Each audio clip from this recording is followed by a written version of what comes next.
This is how the league table stands tonight. Rangers' victory over Celtic takes them to within 3 points of the leaders, and they still have a game in hand, while Dundee United, Aberdeen and Hearts are not far behind. Souness has now put them in a challenging position for the Championship. The start of the new year bringing this win over the Premier Division leaders, Celtic. That's it in. It's there.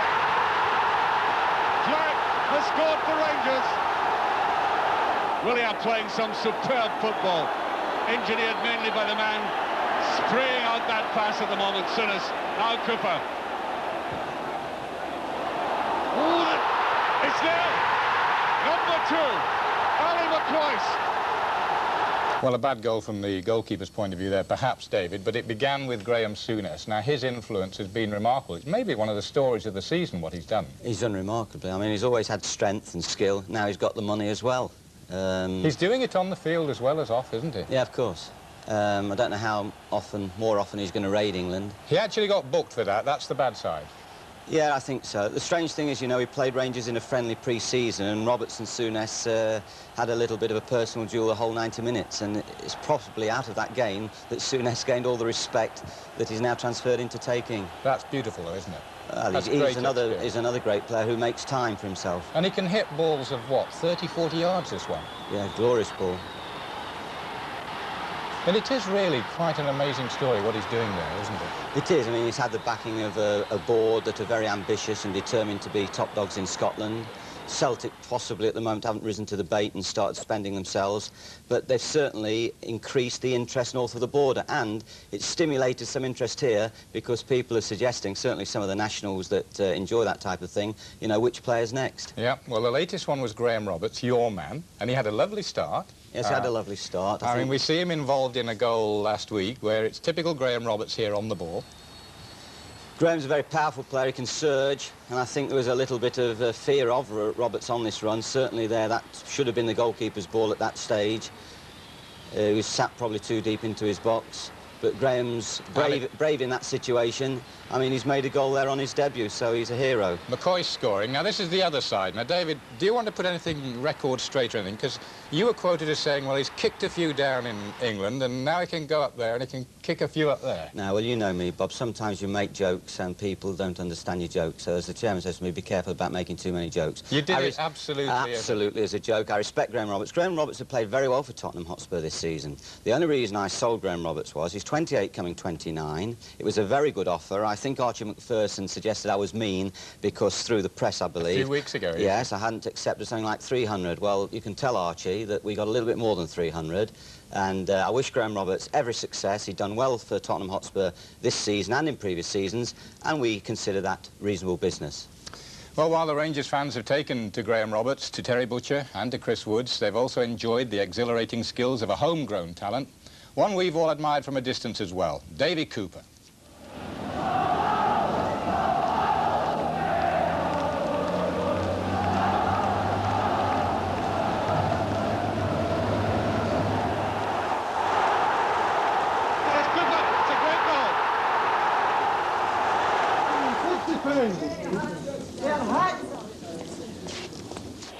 Cooper shaping to take this. I try and chip it in, and he does, he scored!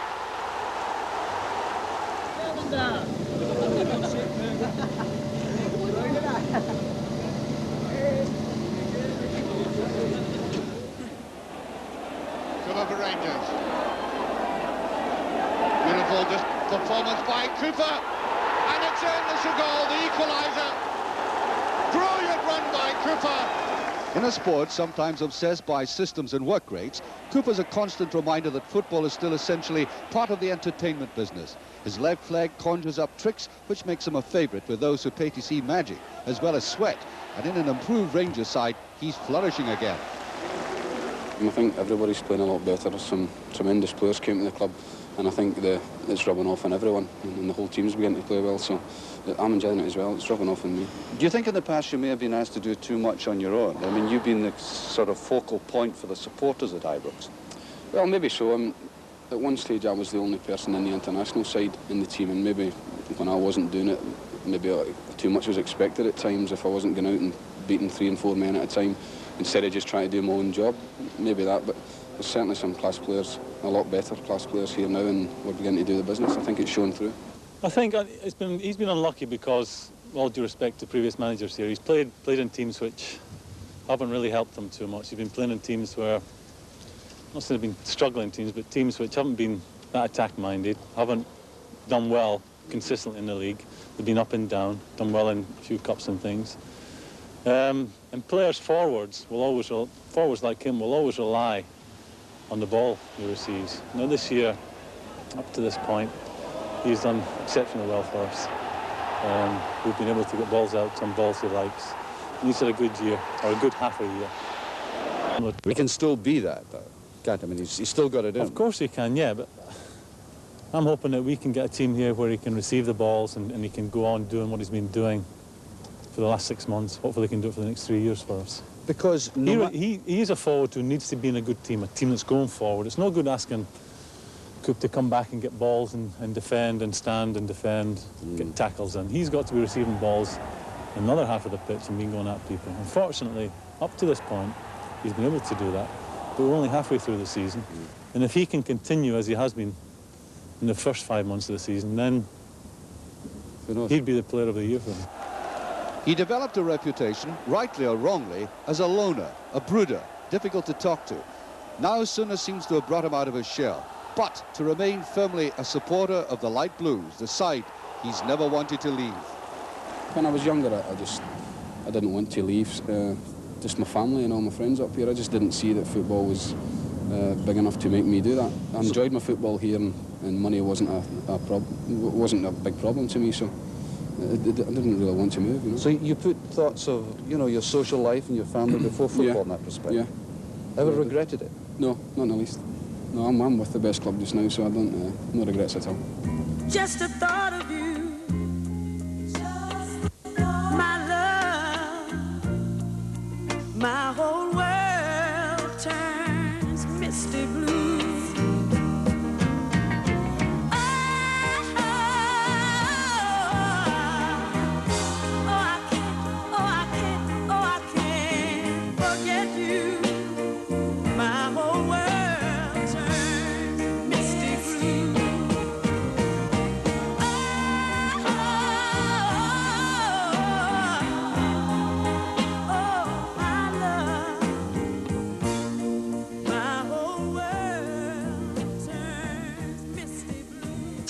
And Archie McPherson, our reporter, with David Cooper.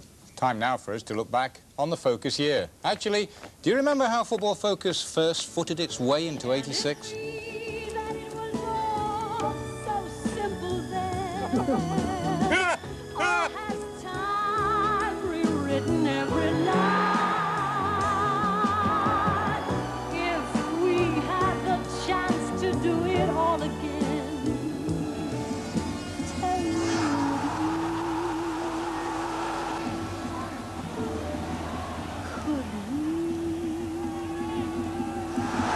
I'll go this year for Chelsea.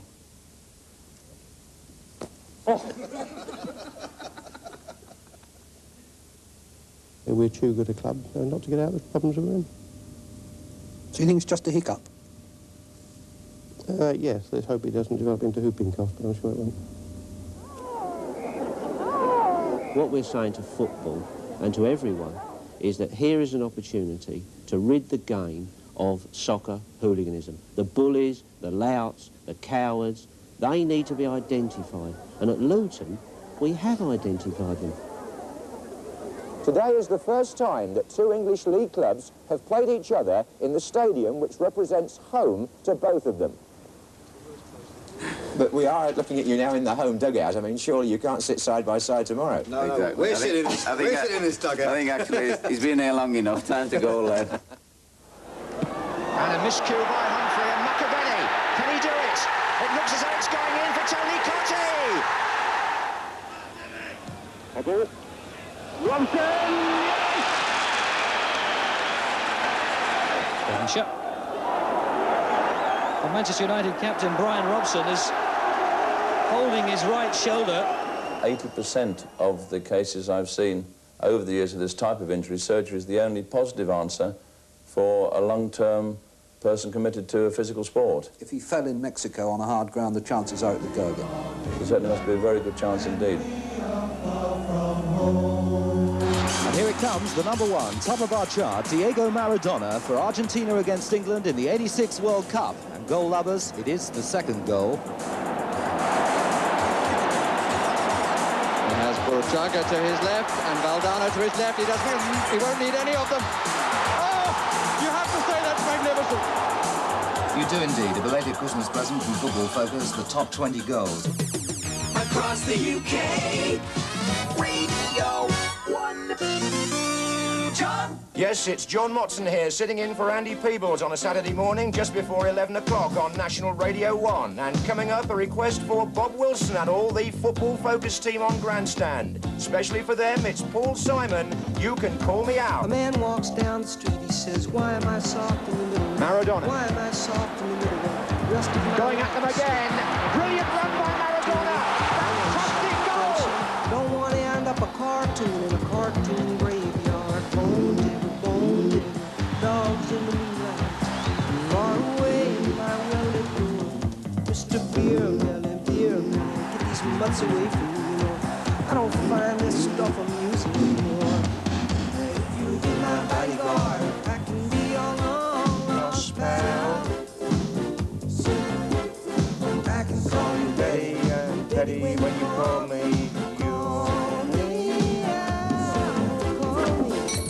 George Best was the player, the most talented footballer that anyone's probably ever seen. We're with you when you need us most of all.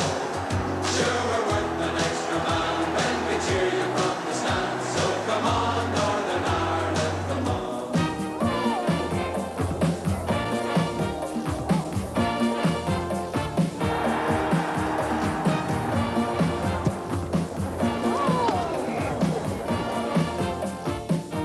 They can call us country bumpkins, they can call us wurzels, what they like. We're on top there, and hopefully we hope to stay there. The best advertisement I can say to that is just come to Norfolk and see. I mean, the environment is absolutely brilliant.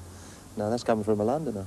When you've been on your travels around the world, because we all recall you as the first of the Concorde commuters, how do you keep in touch with British football?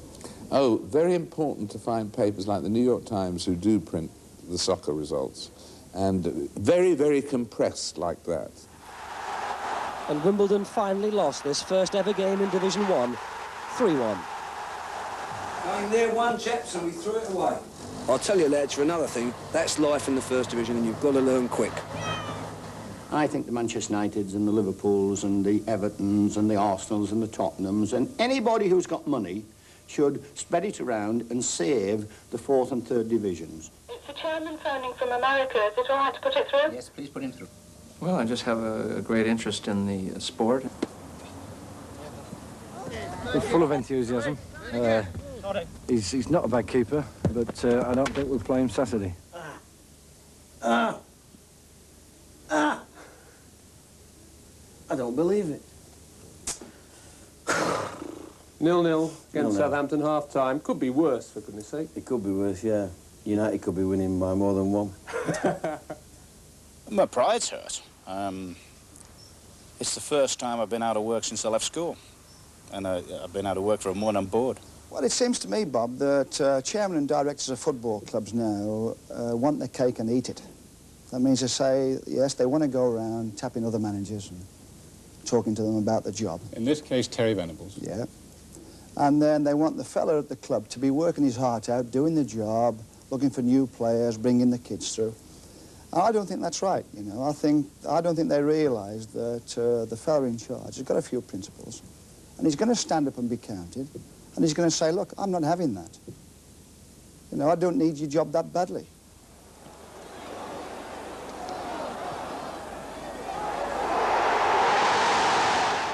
Good to see Arsenal back where they belong. Highbury.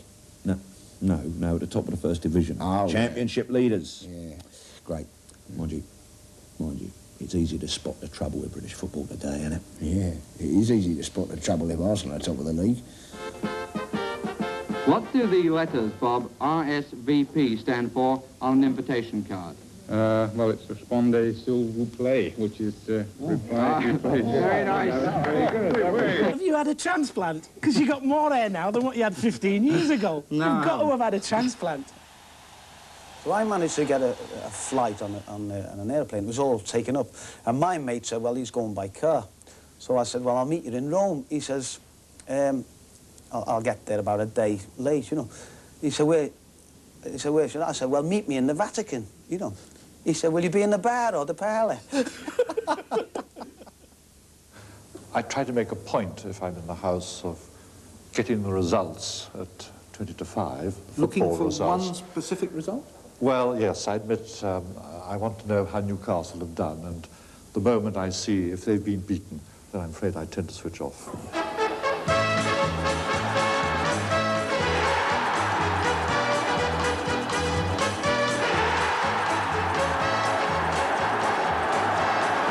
You know, I'd rather like to have that tune at my funeral. And again, Trevor Stephen, and Lineker, and he's buried it! Craig Johnston's cross. Rush! Yes! And Dalglish is in here. Yes! But how would you assess his achievement in his first season? Just dreaming, isn't he? I mean, first season as player manager to win the double. I mean, just incredible, really. I'm a schizo fanatic. Sad, but it's true. One half of me's red, the other half's blue.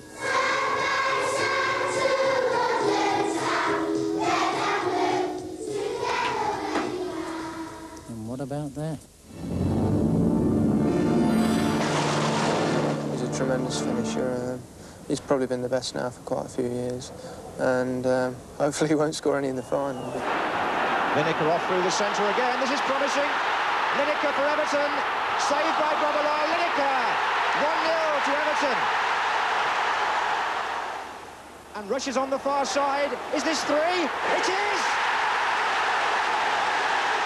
Liverpool have won the double. Lineker far side. Coming in on it. No! Yes! Magnificent goal! Yeah, well, Ian Rush is going. He's gone. Ian Rush is going. Yeah. I mean, Steve Archibald went, didn't he? Did he go? Yeah, he did. Liam Brady, he went. Yeah. You know, and I think they should stay in England where they belong. Yeah. Well, instead of Scotland, Ireland and Wales, where they come from. Yeah.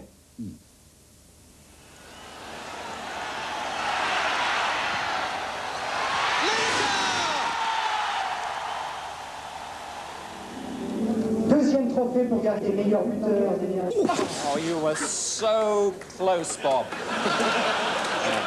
How do you feel? Have you lost your microphone down your drawers? Well, I'm in some difficulty. If you could get me off, I'd be appreciated. We'll get you off right now. Ladies and gentlemen.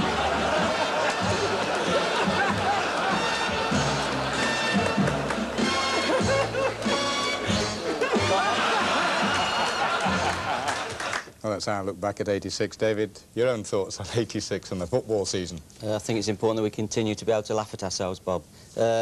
Seriously, I'd love to get back into Europe. I think that's very important for our players, to have the competition against the best club sides. And hopefully the continuing absence of hooliganism, which we've had so far this season, which has helped the crowds, that will continue, and people will play with a good spirit, which has helped the crowds increase. And Bobby Robson will be successful, because that's the barometer. England must be successful. You and I were upset, weren't we, about 2 managerial sackings either side of Christmas? Yeah, unfortunately, I think there's 30 or 34 gone this year. It's a regular statistic. Bob Saxton and Mike Buxton did particularly well at their clubs, Blackburn and Huddersfield. They were small clubs, very difficult for that type of club to capitalise on success. They had good years. When they had good years, they were probably dissuaded to leave for better jobs, probably had the opportunities. They've stuck through it. The cycle's turned the other way now, and they were in trouble, and they bowed to the influence, if you like, of the crowd or whatever excuse they made. So that's sad. I would like to see more security of management. I echoed Don Howe's sentiments earlier on, but of course we're in a competitive world, and I know how difficult that is. Yeah, competitive brings it right back to the big game tomorrow, which we must have the last word on that. I mean, you are enjoying your new job, aren't you, just as George Graham is at Arsenal? I think I'm just beginning to get into it, Bob. The lads have been very good to me. They've helped me feel my way, and obviously George will probably feel the same. But we've got some good players. We're going to get better. I've made several changes already, which is more than I probably envisaged. New captain, Richard Gough. New captain, Richard Gough, who's going to be a fine captain in time. And it's quite exciting. We've got some good youngsters. I think we should go softly, softly. I think if George wins the championship this year, I don't know what he's going to be expected of him next year. Well, I'm looking forward to tomorrow very much, David, and I'm sure everybody else is. 3 o'clock on BBC One. Thanks very much for being with us today. And thank you, Bob. Yeah, Happy New Year to you. Yeah, same to you. Before I go, on my irregular visits, this is a wonderful book. I know it will kill you to accept it. It's the Glory, Glory Nights. It's a record of Tottenham's wonderful achievements in Europe. I don't know if Arsenal were in Europe. Yeah, well, we had one good glory night anyway, well, David, but I accept this with great dignity. If you can't bear to read it, Bob, I'm sure Desmond would accept it. I'm sure. That's very kind of you. Look forward to tomorrow with everybody else. David, thanks very much. Happy New Year again. Thank you. Thanks, Dave. We're all looking forward to tomorrow's big match. Right, Rangers meet Clydebank at Ibrox, and keeper Chris Woods will be looking to add one more shutout to the 8 which have boosted his team into a challenging position in the league. Chris Woods entered the record books last July by becoming Rangers' most expensive signing at £600,000 and the costliest player in Scotland. But few had heard of the Norwich keeper who, although England #2, was kept in the shade by Peter Shilton. Now he's created a Premier record by stringing together 9 successive clean sheets, 8 of them in the league. Woods brilliantly saved. Oh, that was a superb save by Woods. Through the middle it goes, there's a great save again. It could probably end tomorrow, you never know. It's just one of those things that we'll go out, we go to obviously get a clean sheet every time we play. But anything can happen in football, and a goal could come out of the blue, or it could be a mistake from somebody in the back, or even myself. When do you think you began to show your sort of international class? Well, like you said, I think the Skull Cup final, that was one of the first games I had sort of quite a bit to do, and I like being involved in a game, and that took a load off my shoulders really, because I was able to show what I could do and get involved as well. So I think from there really. The Englishman still has another target, to beat Bobby Clark's 1971 record of keeping the ball out the Aberdeen net for 12 games and 77 minutes. The McEwens... Rangers and Clydebank drew an impressive 36,000 spectators to Ibrox for a game which was of considerable importance at both ends of the Premier League. The undersoil heating, as at Tannadice... Rangers can go top on Wednesday night if they beat Hamilton Accies. 36,000 people there. What a crowd. Well, today we can bring one of the big moments of Scottish football season straight into your living rooms. Normally, the draw for the third round of the Scottish Cup is made in the privacy of the SFA offices here in Glasgow. This afternoon, it comes live from the Scott Sports studios. Well, there'll be 39 clubs going into the hat for the ties to be played on January the 31st. The greats, Holders Aberdeen, Rangers, Celtic, Hearts, and the minnows, Peterhead from the Highland League, Whitehill and Spartans. To make that draw, I think one of the reasons is that the scourge of hooliganism is disappearing completely from the Scottish terracing. The youngsters are once again coming back to watch football and not to do anything else they shouldn't be doing. And you seem to be able to promote a clean image. I mean, you've got the sponsorship with the Scottish Health and Education Group. When you go to the matches, all the billboards are about don't drink, don't smoke, or if you do drink, drink in moderation. I mean, it seems to me that after years of toiling, football has got a sort of corporate identity now that it should be quite proud of. Yes, well, the sponsorship of the Scottish Health Education Group, of course, is a very fine one and a very good one for us, for football, and it really gets the health message over to the youngsters through the football image. Yeah. I see your own team, Brechin City, at home to Dumbarton. I must ask you as a chairman who made the draw, you happy with that? Yes, I'm wearing my other hat, so I won't comment. Oh, right. Right, so there we are. That's the draw. David, Will, everybody else, very many thanks for coming in to make it. And just in case you didn't get your own team caught there, we can... It is now. This is exactly the way they came out of the hat. Queen of the South against Wraith Rovers or Vale of Leithen. Montrose against Forfar Athletic. Aberdeen runners-up twice, of course, in the 70s against Dunfermline, who won the Cup, you remember, in 61 and 68. Peterhead against Clyde, a long journey for them. They last won the cup back in '58. Johnny Coyle, I think, got the winning goal that day. Stirling Albion or Meadowbank against Stranraer and Ayr United. They drew 1-1 yesterday in a very good game at Stair Park. Motherwell, who won the cup in '52 against Partick Thistle. Dundee United, runners-up twice in the '80s against Airdrie, who hadn't won the cup since '24. Rangers, whose last win was in 1981 against Hamilton Accies, one of only 2 All-Premier League ties in the round. Hearts, who lost, of course, last year against Kilmarnock, who themselves were runners-up back in 1957. Brechin City against Dumbarton, one of only 3 original clubs left from the very first Scottish Cup in 1873. Falkirk, the 1957 winner, Slater, Parker and Ray, I'm sure you remember them, against Clydebank. Dundee against East Fife, their history-making victory of 1938, still remembered, the only second division club to do so. Stenhousemuir or Berwick Rangers against Morton, who still hold a record attendance for their 2 1948 games against Rangers. They last won it in '22. St Mirren, 1959 winners, Roger, Bryceland, Baker, Gemmell, Miller, of course, that famous side, against, as you can see, Inverness Caledonians or Spartans. St Johnstone or Queen's Park, who's the very first name on the Scottish Cup, against Albion Rovers and Whitehill. And finally, the second All-Premier League match, Aberdeen against Celtic. What a tie that is. Ties to be played, just to repeat, on Saturday, January 31.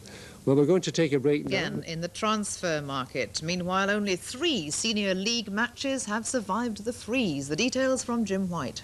And first news just in. Scotland's European Championship match against Belgium in April will not take place in the Heysel Stadium, which was the scene of crowd disaster in 1985. The Belgian government have, however, tonight given permission for their ban on British teams to be relaxed, and the Scotland game will be played in one of their other stadiums. And now to the disappointment of the Celtic support, St Mirren's Steve Clark is staying at Love Street. 23-year-old Clark was the subject of an overnight bid by Celtic, but the money on offer clearly was not to St Mirren's liking. This evening, St Mirren issued a strongly worded statement. Celtic bid £300,000, but St Mirren wanted £100,000 more. But it can now be revealed that Celtic boss David Hay hasn't exactly been dragging his feet on the transfer front, as many Celtic supporters believe. In the course of the last week, Celtic, or more precisely David Hay, has bid £1 million for 3 players, one of whom was Clark. I can also disclose one of the other players was Manchester United's Danish defender Johnny Sivibak. Hay consequently discovered, though, that Sivibak didn't want to set up home in Scotland. The third player can't be named, though. Hay refused to say who he was in the player's interest. But clearly, though this has been an unsuccessful week on the transfer front for Celtic, the Parkhead club is willing to spend big money on players. Meanwhile, these are the only surviving games in the Scottish Football League right now. In the Premier League, Rangers will play the rearranged fixture against Hamilton at Ibrox, and a win will put the Ibrox men top of the league. In the First Division, Morton will play Queen of the South to help Rangers, minus Graham Souness, to arrange a league-topping celebration. In November, though Accies eventually went out 2-1 losers, they gave Celtic a fright by going ahead. Grant's free kick. Nodded back by Miller. Here's McCabe. That's for Miller, a chance for Hamilton. 1-0 to Accies, John Miller. The Accies bench erupts. The supporters around the stadium celebrate the ability of Jerry McCabe. The header coming forward. McCabe got the break of the ball. O'Leary wanted a free kick. How about that for the perfect pass and the accurate finish from Miller? His first goal for the club, and Hamilton are in front. Alas, not for long. And a final word on football. All the top teams are represented in the £100,000 Tenants Sixes tournament at the Scottish Exhibition Centre on Sunday and on Monday. There's no racing card in Britain, but as the slogan says, punters still love a bet. In this Glasgow bookies, business is down by 2/3, but money is still coming in. Dog racing, darts, French horse racing and American football have encouraged the punters to lay out money here. But there are bets more curious than that. Some seek odds on when the River Clyde may next freeze over, while others want to gamble on the exact date of the resumption of horse racing in this country. I don't think, or bookmakers generally don't think, racing will resume in the mainland Britain before the beginning of February. And as a matter of fact, that's 8-1 against there being racing in the UK before February. And are people laying out a lot of money on those odds? Nominal amounts, £10, £5, £2, but there is interest in it. There's interest in anything you want to put on your blackboard. And what about that football bet? I believe an interesting one regarding Rangers. Yeah, well, one of our clients is at £200 on Rangers to win the European Cup 87-88 at 33-1, which, well, we're happy to lay it and we'll be happy to pay it. What will he get then if he wins, or Rangers win? 6,600. It's an interest for people. People need this interest. And there are certain people who will bet on anything. Literally, they'll bet on anything. As a bookie, you'll be happy about that. Well, thankfully, yes. They're the backbone of our business. So here, less business than usual, but typically no hard luck bookie story. And to help themselves through the cold spell, this bookie and his assistants have been enjoying a different kind of pursuit, albeit a trivial one. And yes, you've guessed it, money changes hands before each game. Jim White out in what's left of the sporting world. Well, tonight's headlines now and signing for...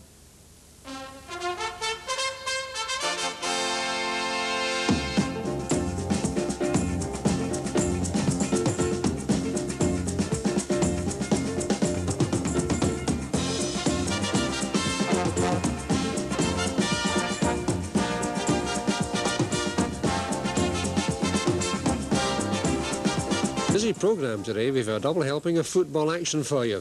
This afternoon's big ITV game from south of the border, league leaders Arsenal against Coventry City at Highbury, and from Ibrox Stadium, the only Premier League.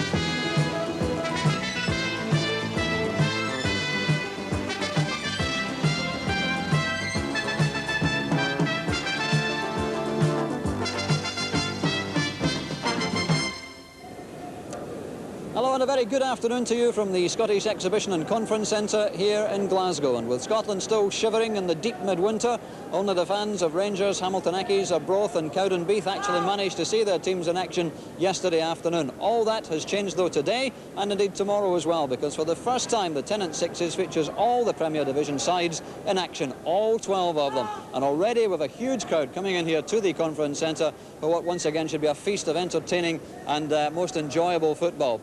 And I'm afraid that once again the old goalkeepers are having it hard, because the size of the goal mouth this year has actually been increased. It's now 15 feet by 6.5. That's an increase of 3 feet from last year.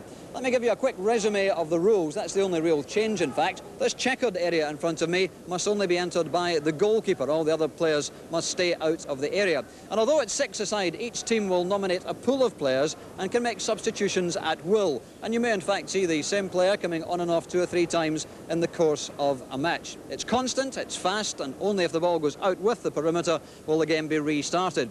The scoring zone is marked out by the white line, 30 feet on either side of the centre line. A goal can only be scored from within that area. But the ball can't be played direct from one scoring zone straight to the other. It must either bounce or be touched by another player in that central zone. So there we are, that's a quick resume of the rules. The format of the tournament is that the 12 teams are split into 4 sections of 3, and the top 2 in each section go through to tomorrow night's quarter-finals. It's 4 years old now, the Tennant Sixes. Every year we seem to get more entertaining and more skillful football. This year I'm sure will be no exception. The first game just a couple of moments, because the next match on sees Rangers meeting Dundee. Well, there's Dundee starting the second game. A nice touch about them. They came down with supporters in the bus. They just filled the bus of players and supporters. Nice family touch. And I think we should all applaud this for what is decidedly a family occasion. Families have been pouring in, more pour on the waves all morning.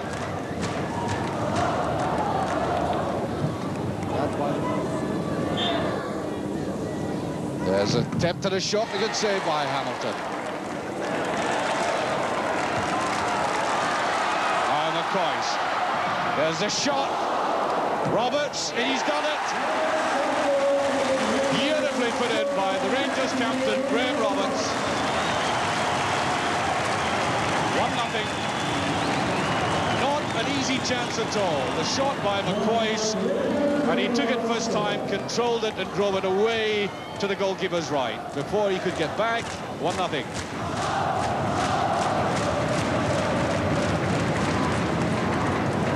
You will probably have gathered there are 1 or 2 Rangers supporters in the hall this afternoon. Dundee stung by that, no doubt. Must say Dundee started very promisingly, led by this man here, Jim Duffy. Once a longish one, and that's well saved. And he's done it again. Oh dear, the Rangers goalkeeper is having some mental blanks. Good shot, that was fine, but what happens next isn't correct. Well, what was about to happen next, guess what happened next? He threw the ball out, he didn't roll it.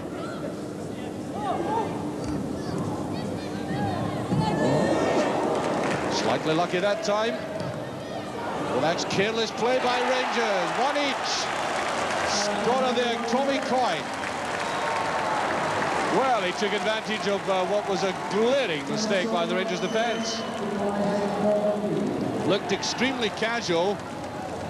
And there he took his chance very well indeed, Coyne, 1 each. That's the Rangers bench. Recognise some of these faces? If you don't, then don't be at all surprised. These are some of the young boys. They'll be coming on shortly, I'm sure. Duffy.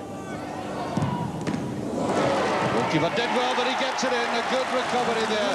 And Coyne has scored his second goal. That, of course, is not Coyne. That was Duffy, but the scorer was most certainly Coyne. We'll see him getting the rebound there. Took it very well. And almost on his judgment. There's McCoist. And there goes the half-time whistle, or the half-time horn. And Dundee are leading by 2-1, and deservedly so. They'd have much the major part of possession. And Rangers, obviously, will have to fight back from this. Well, Rangers have a huge support in this all, not surprisingly, and I think you'll hear them in the second half trying to rouse Rangers. There's a chance. West can't put it away. Neither could McCoist.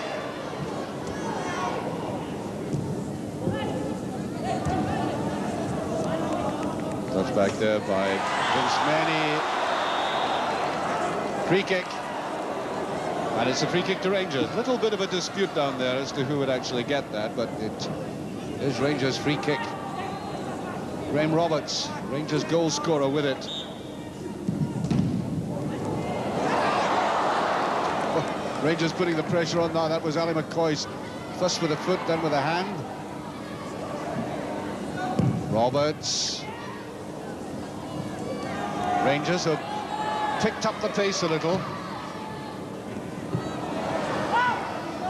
McCoy's free kick, yes, brought down by Rav Shannon, under-21 internationalist, and Shannon actually has his young nephew over from Australia watching him play in this game. Must score, he doesn't. West does. 2 each, and there is the vast Rangers support. Used to say about Rangers, they never play away from home. That's never been more true than this season. There was a miss by McCoy. That was a very narrow angle, but West put it away.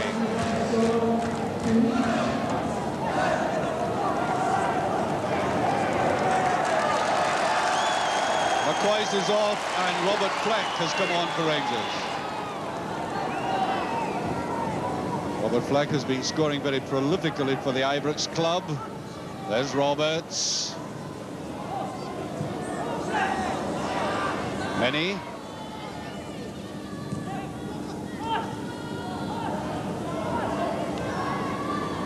And it goes. Rules a very good save by the keeper. That was really flying in. West. Roberts has run forward. Monroe is there. There's Roberts. Ooh, it's almost, and he almost screwed that round. Excellent shot there by Roberts. Here's West. He'll go for the shot.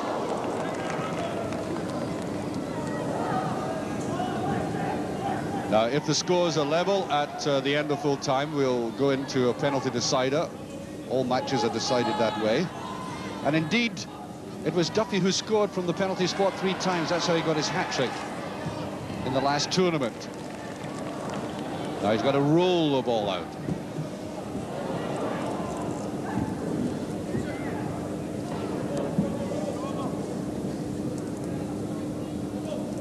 Long way to go yet, a full 7 minutes to play. That's Duffy, that was a poor ball forward.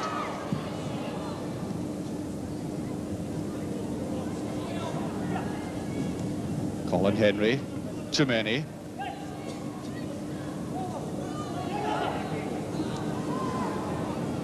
Deep ball to the outside. Dundee keeping possession well. That, of course, is invaluable in this kind of football.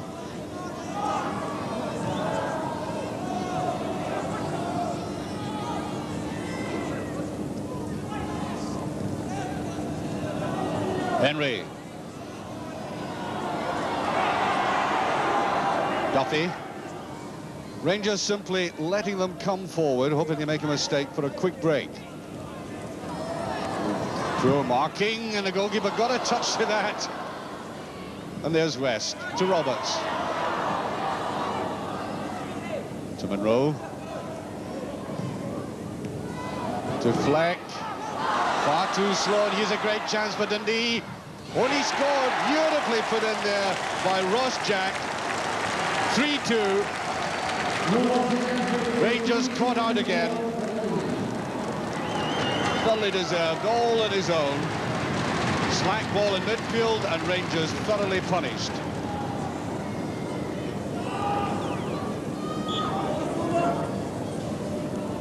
Three-two behind. There's West. There's Monroe. That's an excellent save, and Fleck comes up.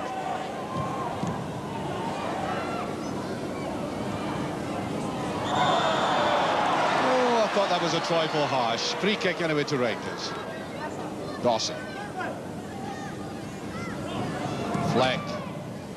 Dawson's with a chance. And it's in, an own goal by Duffy. Oh dear. Oh. Well, that sort, unfortunately, is unavoidable in this kind of football. If you get quick rebounds, as we did there, the poor soul couldn't get out of the way. Just watch it. Bang! There was the rebound, and Rangers get an own goal equaliser. Yeah, it's fouled by Rafferty on Jimmy Nicholl.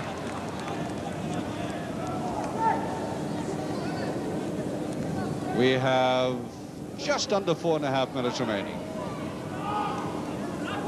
Nicholl to Fleck, to Dawson, to West. Ooh, he rifled that in. Break there by Rafferty. This has turned out to be an excellent game. Dundee bench.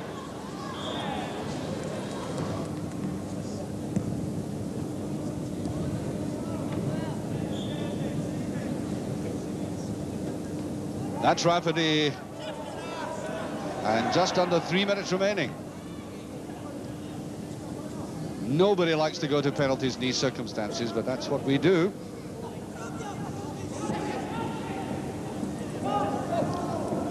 But this game has turned from one side to the other so quickly.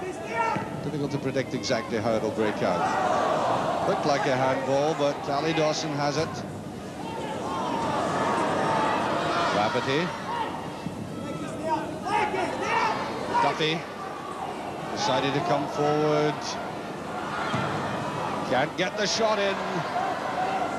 Way out far side, Colin Henry making a mess of it. West has come back for Rangers. Jimmy Nicholl right in the corner with them is Ross Jack. Now West. Too deliberate and easily read by Duffy. And Rangers may be punished and suffer for missing something like that. Something as straightforward. Ali Dawson on the break. It's 2 against 2. Monroe giving support. West. Looked like a hand. Certainly looked like a hand, but the referee just turns away as Rangers couldn't put in the killer touch. Duffy. Ian Angus. Oh, it slipped under the goalkeeper. Rafferty. 4-3. And only 2 minutes remaining for Rangers after that strike by Rafferty there to save this game. Dawson.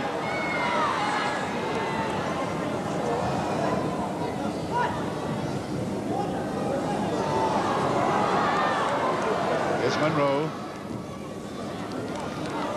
Fleck.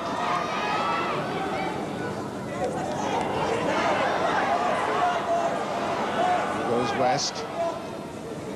Dawson giving support. I think he might try one. He does, and it's well saved. Notice how far out the goalkeepers are coming to narrow the angle. It's good goalkeeping. Well, Dundee look favourites at the moment. Deeply broken up there by Ali Dawson now. Jimmy Nicholl. Here's West. It's a bit too high. Still in play, though. Duffy gets it away. Dawson.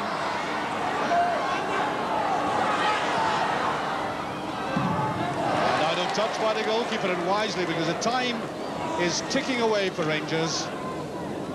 They have exactly 50 seconds remaining.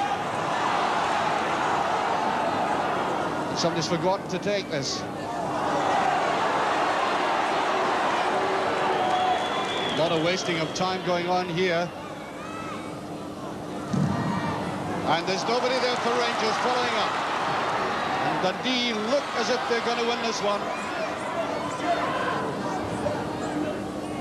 How about Dawson? Easily broken up there.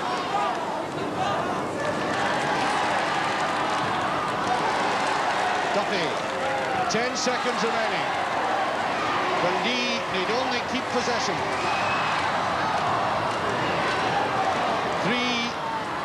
1 second left, and there it is.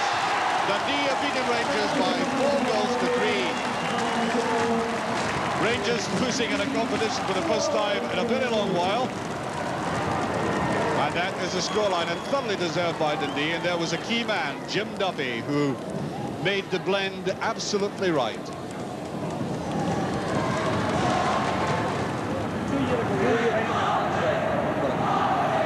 Jim, great win. You've obviously cracked the method of playing sixes. Yeah, it's really good. The surface is a lot better this year. Last year I think you found it yourself. To my cause, that's right. The surface is a wee bit sticky. But it's great, so that's why I think there's a lot more goals. 5 in the first game and 7 there. Right. So I think that's better, that's what the people want to see. Right. Bigger goals, of course, there's always a temptation to have a shot, isn't it? That's right, if you see it opening up, you just have a crack, and you know yourself, if it comes off the boards, the strikers are there to finish, that's what they're for. Right. So I think you must enjoy this game, because a couple of years ago with Morton, you went all the way to the final, didn't you? That's right, I think we were going through a bad time at the time, the bottom of the league, and that was a great break for us. We got to the final and played Hearts. I think Hearts actually went from strength to strength there. So I'm hoping Dundee can do that tonight. Absolutely. Well done, Jim. Thank you very much, Diggy. Cheers. The boys of James Duffy Esquire, delighted captain of the Dundee side, deservingly of